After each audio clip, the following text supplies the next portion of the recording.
mərhəmətli və rəhimli Allahın adı ilə uca Allah Peyğəmbərimizə buyurur ki, ey elçi, Rəbbindən sənə nazil ediləni təbliğ et.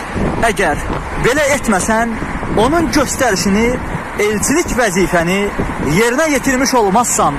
Peyğəmbərimiz sallallahu aleyhi və səlləm vida həcci xutbəsində 40 min səhabənin huzurunda ümmətindən bu şahidliyi dilə gətirməyi tələb etmişdir. Buyurmuşdur, ey insanlar, sizdən mənim barəmdə soruşulacaq. Nə deyəcəksiniz? Onlar dedilər, biz şahidlik edirik ki, sən dini təbliğ etdin, üzərində olan əmanəti layiqincə əda etdin və ümmətinə öyüd nəsihət verdin.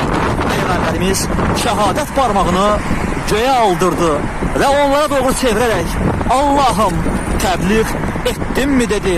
Sonra Peyğəmbərimiz buyurdu, qoy burada olanlar eşitdiklərini burada olmayanlara çatdırsınlar.